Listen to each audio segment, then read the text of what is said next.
Hello नमस्कार, मैं बिट्टू जायसवाल स्वागत करता हूं आप सभी का आपके चैनल कैटलिस्ट एजुकेशनल कैंपस में।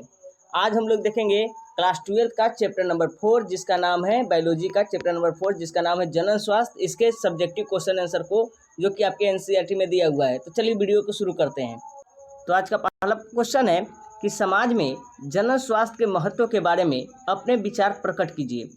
तो इसका उत्तर लिखिएगा, जनन स्वास्थ्य का तात्पर्य जनन के सभी पहलुओं जैसे कि शारीरिक, भावनात्मक, व्यवहारिक तथा सामाजिक स्वास्थ्य से है। दुनिया में भारत पहला ऐसा देश है जहां राष्ट्रीय स्तर पर जननात्मक स्वस्थ समाज को प्राप्त करने की कार्य योजना बनाई गई थी। इन कार्यक्रम को परिवार कल्याण के नाम से जाना जाता है। इसकी शुरुआत 1951 में परिवार नियोजन के नाम से हुई थी। जनन संबंधित और आवधिक क्षेत्रों को इसमें सम्मिलित करते हुए बहुत उन्नत व व्यापक कार्यक्रम फिलहाल इसे जनन एवं बाल स्वास्थ्य सेवा कार्यक्रम यानी RCH के नाम से ये प्रसिद्ध है। इन कार्यक्रम के अंतर्गत जनन संबंधी विभिन्न पहलुओं के बारे में लोगों को जागरूकता पैदा करते हुए और जनात्मक रूप से स्वस्थ समाज तैयार करने के लिए सुविधाएं एवं प्रोत्साहन दिए जा रहे हैं। यहाँ पे स्वास्थ्य कर लीजिएगा, स्वस्थ समाज के रूप में स्वस्थ समाज तैयार करने के लिए सुविधाएं एवं प्रोत्साहन दिए जा रहे हैं। अगला प्रश्न है 2 नंबर के जनन स्वास्थ्य के उन पहलुओं को सुझाएं जिन पर आज के परिदृश्य में विशेष ध्यान देने की जरूरत है। तो इसका उत्तर लिखिएगा, आज समाज में, यहाँ पे समाज कर दीजिएगा, आज समाज में अनियंत्रित जनसंख्या वृद्धि से होने वाली समस्याओं तथा सामाजिक उत्पीड़नों जैसे कि यौन दुरुपयोग एवं यौन संबंधी अपराधों आदि के बारे में जागरूकता पैदा करने की आवश्यकता है, ताकि लोग इन्हें रोकने एवं जनात्मक रूप से जिम्मेदार एवं सामाजिक रूप से स्वस्थ समाज तैयार करने में विचार करें और आवश्यक कदम उठाएं। लोगों को जनन संबंधी समस्याओं जैसे कि सगर्भता, प्रसव, यौन संचारित रोग, गर्भपात, गर्भ निरोधक, ऋतुस्राव यानी माहवारी संबंधी समस्याओं, वंध्यता यानी बांझपन आदि के बारे में चिकित्सा सहायता एवं देखभाल उपलब्ध कराना आवश्यक है और समय समय पर बेहतर तकनीकों और नई कार्य नीतियों को क्रियान्वित करने की भी आवश्यकता है, ताकि लोगों को अधिक सुचारू रूप से देखभाल और सहायता की जा सके। बढ़ती हुई मादा भ्रूण हत्या पर कानूनी रोक तथा लिंग परीक्षण आदि पर वैधानिक प्रतिबंध लगाना जरूरी है और बाल प्रतिरक्षीकरण यानी टीका आदि कुछ महत्वपूर्ण कार्यक्रम पर विशेष ध्यान देने की जरूरत है। ठीक है, तो चलिए अगला प्रश्न पर चलते हैं। अगला प्रश्न है, क्या विद्यालयों में यौन शिक्षा आवश्यक है? यदि हाँ तो क्यों? तो इसका उत्तर लिखिएगा, विद्यालय में यौन शिक्षा की पढ़ाई को बढ़ावा दिया जाना चाहिए ताकि युवाओं को सही जानकारी मिल सके। बच्चे यौन संबंधी विभिन्न पहलुओं के बारे में फैली भ्रांतियों पर विश्वास न करें, जिससे बच्चे को यौन संबंधी गलत धारणाओं से छुटकारा मिल सके। लोगों को जनन अंगों, किशोरावस्था एवं उससे संबंधित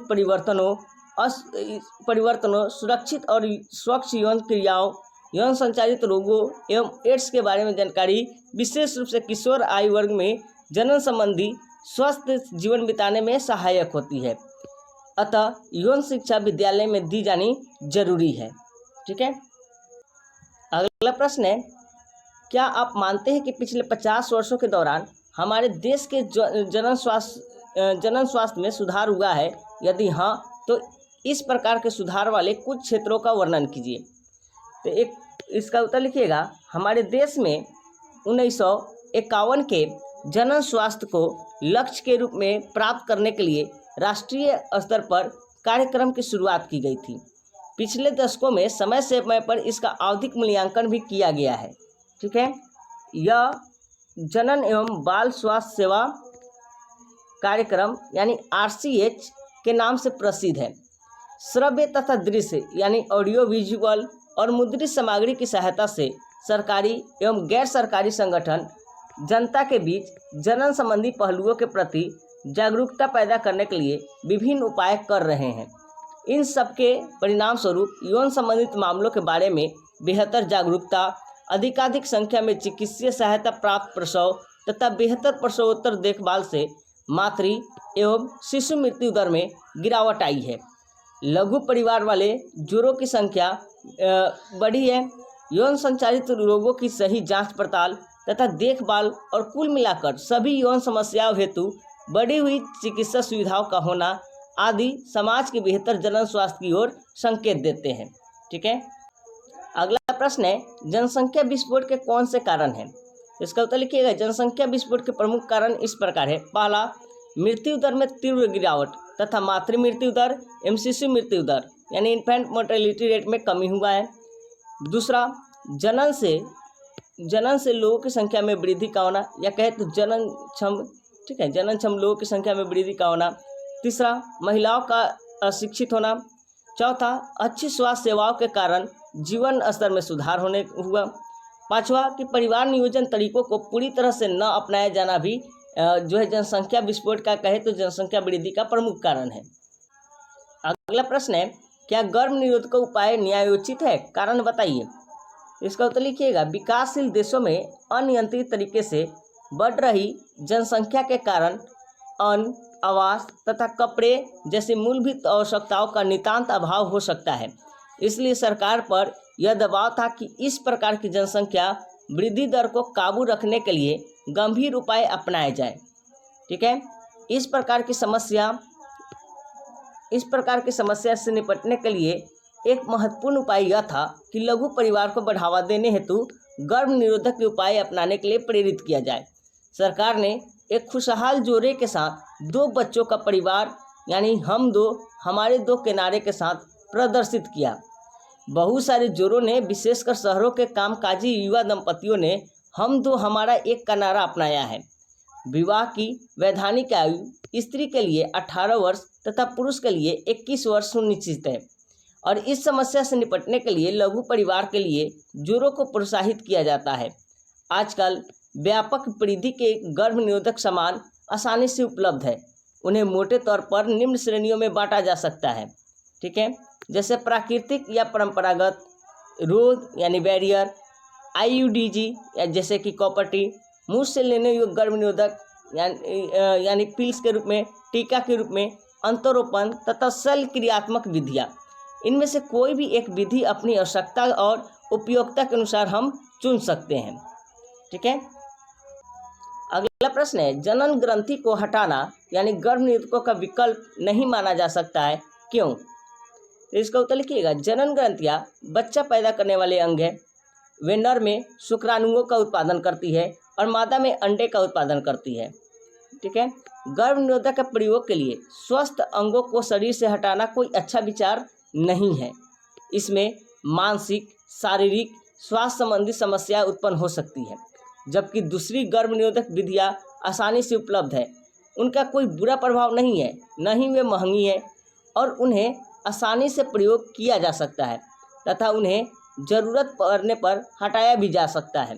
जनन ग्रंथि को हटाना एक जटिल प्रक्रिया है, कानून भी उसकी आज्ञा नहीं देता, इसलिए इसे हटाना गर्भ निरोधक का विकल्प नहीं माना जा सकता है। अगला प्रश्न है, उल्वेधन एक घातक यानी लिंग निर्धारण यानी जांच की प्रक्रिया है जो हमारे देश में निषेधित है। क्या यह आवश्यक होना चाहिए? टिप्पणी कीजिए।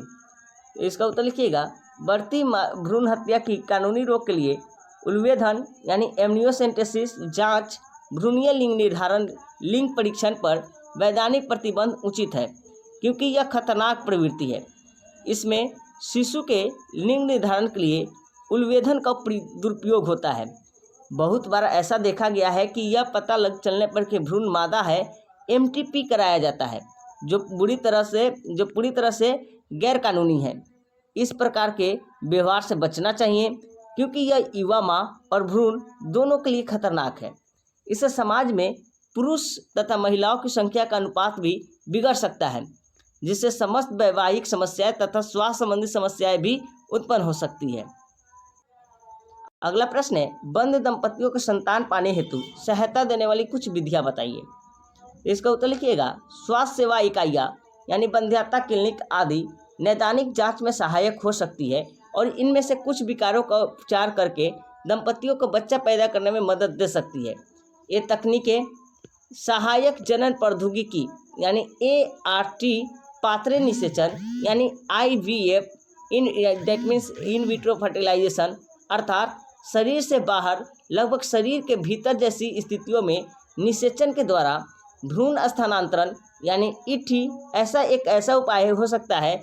इस विधि में, जिसे लोकप्रिय रूप से टेस्ट ट्यूब बेबी कार्यक्रम के नाम से जाना जाता है, इसमें प्रयोगशाला में पत्नी या दाता स्त्री के अंडे से पति अथवा दाता पुरुष से प्राप्त किए गए शुक्राणुओं के एकत्रित करके प्रयोगशाला में अनुरूप परिस्थितियों में युग्मनज बनने के लिए प्रेरित किया जाता है। इस युग्मनज या प्रारंभिक भ्रूण जो कि 8 ब्लास्टोमियर तक को फैलोपियन नलिका में स्थानांतरित किया जाता है, जिसे युग्मनज अंतःडिंब वाहिनी यानी फैलोपियन स्थानांतरण अर्थात जाइगोट इंट्राफैलोपियन ट्रांसफर ZIFT कहते हैं। और जो भ्रूण 8 ब्लास्टोमियर से अधिक का होता है उसे परिवर्धन हेतु गर्भ में स्थानांतरित कर दिया जाता है। इसे इंट्रायूटेराइन ट्रांसफर यानी IUT कहते हैं। जिन स्त्रियों में गर्भधारण की समस्या रहती है उनकी सहायता के लिए जीव निषेचन यानी इन विवो फर्टिलाइजेशन स्त्री के भीतर ही युग्मकों का संलयन और बनने वाले भ्रूणों को भी स्थानांतरण के लिए प्रयोग में लाया जा सकता है। ऐसे मामलों में जहां स्त्रियां अंडाणु प्रदान कर सकती है लेकिन जो निषेचन और भ्रूण के परिवर्धन के लिए उपयुक्त वातावरण प्रदान कर सकती है, उनके लिए एक अन्य तरीका अपनाया जा सकता है।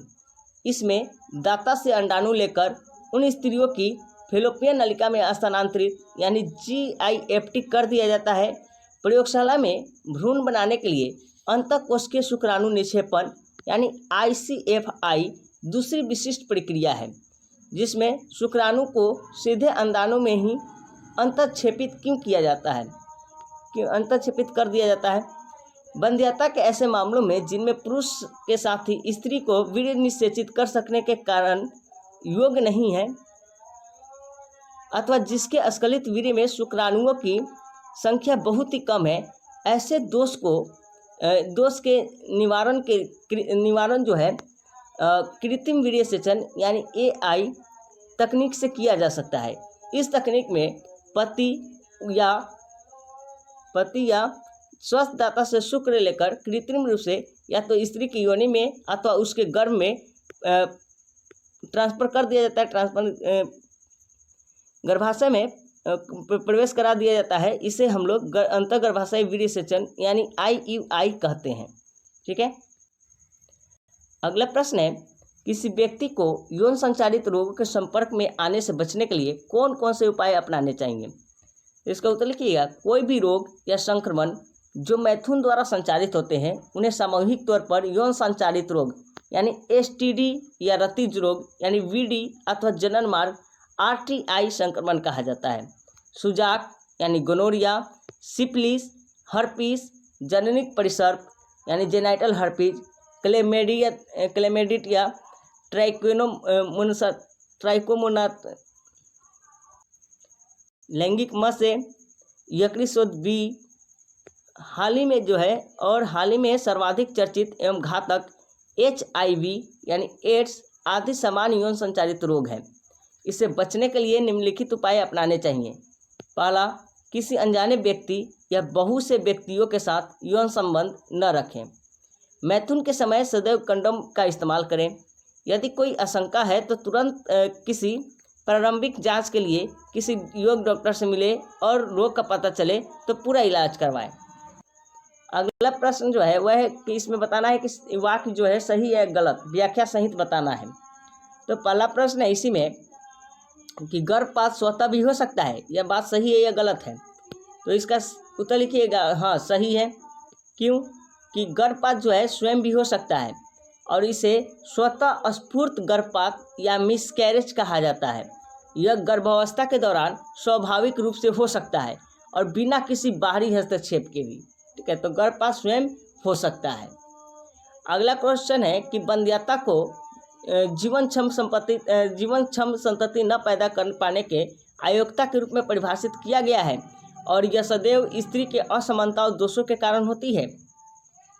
तो इसका उत्तर लिखिएगा गलत, क्योंकि वंध्यता के कारण हमेशा स्त्री की असमानताएं दोषों के कारण नहीं होती। पुरुष भी वंध्यता के लिए दोषी हो सकता है।